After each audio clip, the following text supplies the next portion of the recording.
If Jordan Capozzi, our producer, was cruising in his car in the summer, this is a song he would listen to. He picked Sultan to Swing. This was shocking to me. It's a good choice. Is it? I'm with you. It was unexpected. I don't know that this is a driving song. Like, I wouldn't turn this up. I enjoy this song, but I wouldn't, like, crank this up. All right. Yours was shocking. My Posse's on Broadway. I told you it was the first song I thought of. Maybe Griff's got a song he likes to roll the windows All down. right, we'll ask him as we bring in SU assistant coach Alan Griffin. Griff, so if you needed to put on one song in your car, windows down, you're going to pump it up as you're driving down the street. What is it? You know, it'll be something from the Notorious Biggie, B.I.G. It'll be something out of that one of his albums. He has such good music that I can just pick from any song that just comes on first. So that'll be my music. You know. You ever had a song on really loud and you wonder about yourself? You're like, people are like, like, you know what? I hope nobody heard me listening to that. You know what? Yes, right. But it was something underlining. So my youngest son Trey, he loves Rihanna, and Rihanna's song, I forgot the name of the song, was on, and I'm bumping this song as loud as I can in my car because my son is in the back and he wanted to hear the car, and it's been on repeat. So I'm in Syracuse somewhere, and I'm stopped at a light, and my windows are down, but the two back windows are tinted, and you can't see it. So I got these ladies kind of looking at me like, well, yo, why is he playing this Rihanna song? Like, it was at the light. It was crazy. I was like right in front of where, I forgot the street, is like where Clinton Street Pub is. I was driving down Fayette Street, coming home. So yeah, yeah. The year Jake Prosciutti was like a manager, he used to drive with me to all of the SU games on the road because he wanted coach to see him so he could move up the ladder. Right. And I used to drive through the toll booths and just blast Barry Manilow really loud so that the people would be like, what the hell are these two guys doing? That's really funny. All right, Griff, so kind of bring us up to date on your summer. Right? You know, the last time we had you on, we talked about how there's not as much downtime as there used to be with transfer portal and everything you guys, NIL and everything you guys got to deal with now. I assume you're out recruiting. I mean, to take us, through the life of an assistant coach this time of year, what you've been up to. Man, just on the grind. Just got back from South Carolina. I was in Rock Hill watching the Adidas event.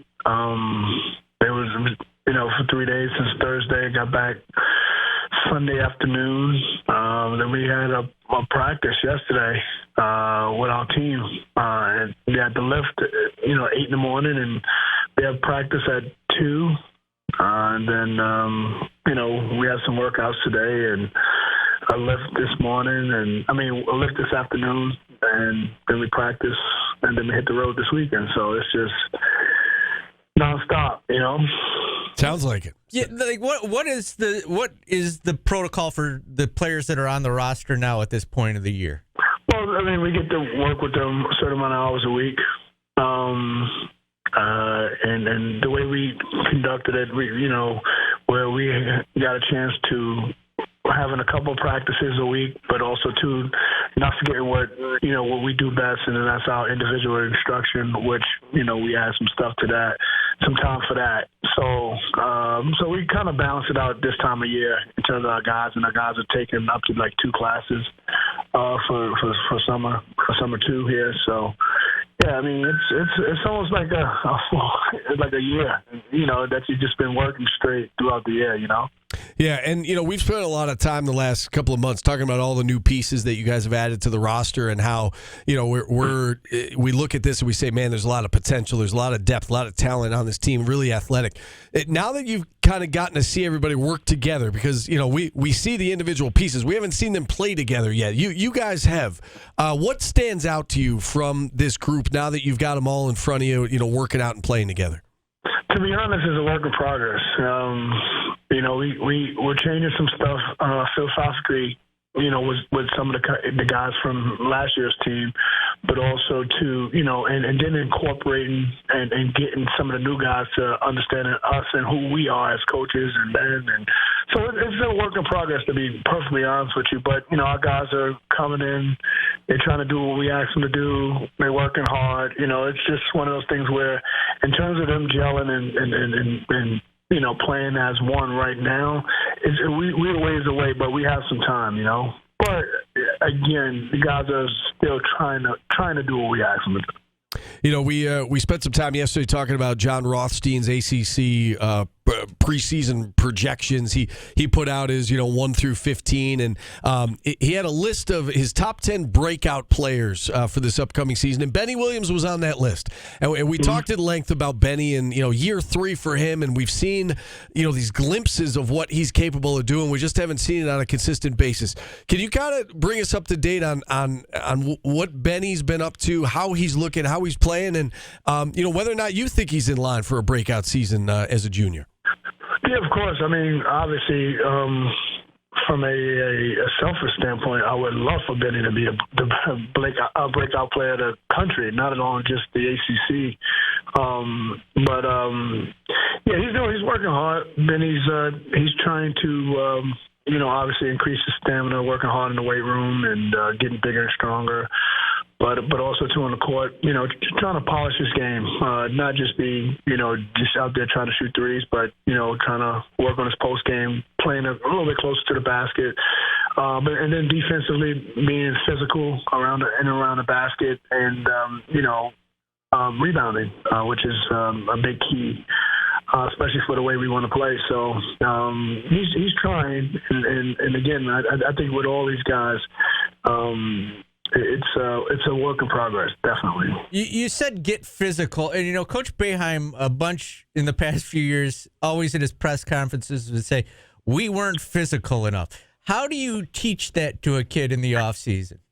It's a mentality, Paulie. Like when you come to a gym, if you're not thinking about being physical, then you're not physical. Like it's just that simple, and physical is not, a guy driving by me 6 times and the 7th time I'm a clothesline. I'm like, no, that's not physical. That's not physical. Is making them feel you every time they're around you or in your presence. Like, and I just think that sometimes we're not.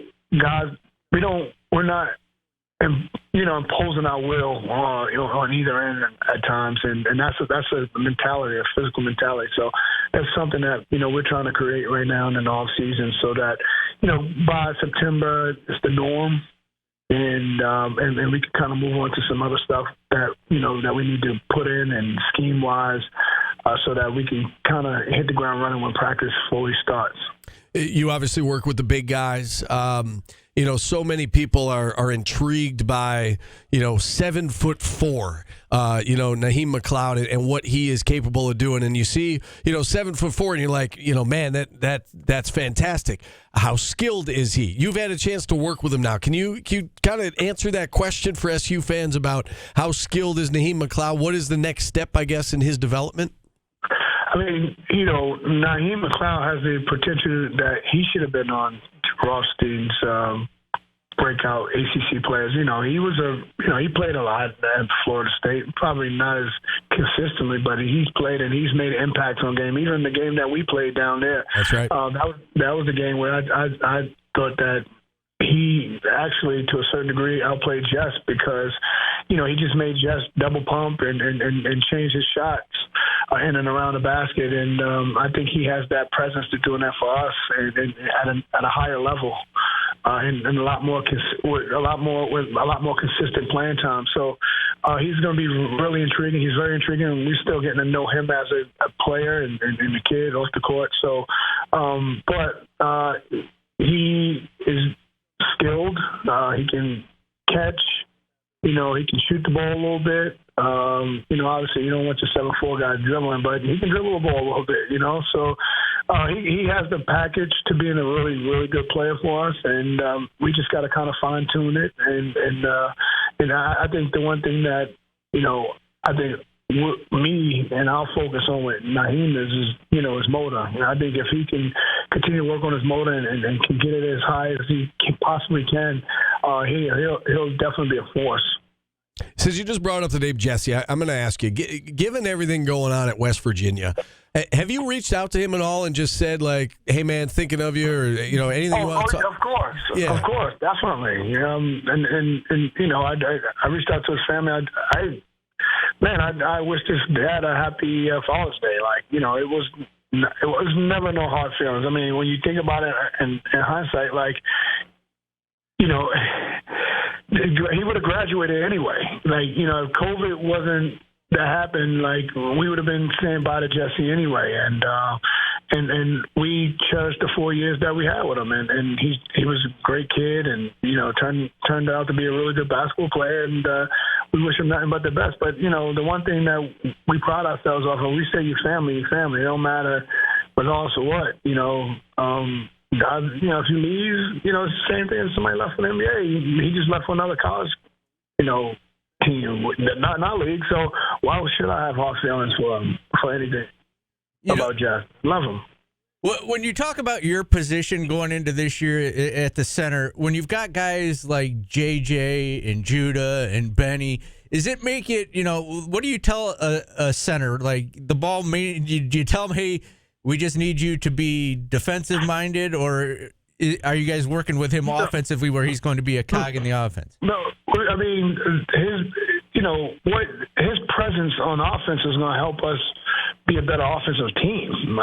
When he set a ball screen and he rolled, if they don't help or they don't come off, that dude, you just throw it up to the rim and just tell him to just tiptoe and just tap it in. And he's just such a big target that he's going to force teams to help. And that's what's going to help a guy like JT. It's going to help a guy like Chris Bell. It's going to help Judah. It's going to help our team. And the better he does that, the better offensive team we will be. And he's a huge part on offense. He's not just out here just to play defense, because that's not how we recruited him. That's not what we recruited him for. We recruited him to be just as effective on the offensive end, as he is on defense. I mentioned the John Rothstein ACC projections in the breakout list he's got. He also ranked the teams 1 through 15 in terms of his finishing order. I don't know if you saw it or not. He's got Syracuse 10th. When you hear that, and I know coaches and players probably don't care all that much about the predictions. Do you think they're sleeping on us? No. Go ahead. What's your reaction? No, we freaking care.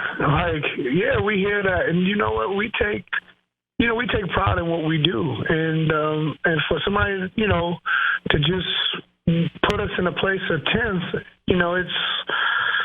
I love Rothstein. He's a good guy. We always text throughout the year, and so. But Rothstein has been wrong plenty of times. You know what I mean? And it's up to us to prove him wrong. Obviously everything's subjective. Everybody got their opinion. So again, we take pride in what we do, and yes, we see that, we hear it, and our guys see it and hear it, and that's giving them, it shouldn't give them the motivation to come to practice every day and work hard, but it should be added motivation because it gives me a fight, and I'll go back at people on Twitter. I'll call people if I think you said something wrong, and I just think that again, Rothstein is wrong, but it's subjective, and he has his opinion, and you know what? It is what it is. But it's our point to prove him wrong. You talk about pride and everything. When you look at this year's schedule, it's Red's first year. You got a bunch of transfers coming in. What do you say to the guys when you look at Maui is just loaded? You got Oregon. You got the SEC Challenge. How are you guys looking at the schedule? This is why you come to Syracuse. Point blank. You don't come to Syracuse to run from smoke. You come to Syracuse for that very reason. You want to play against the best of the best every day. You play in the ACC. All right? I mean, this is the reason why you come to high Division I basketball. You don't come to play against teams that you should beat by 20 points.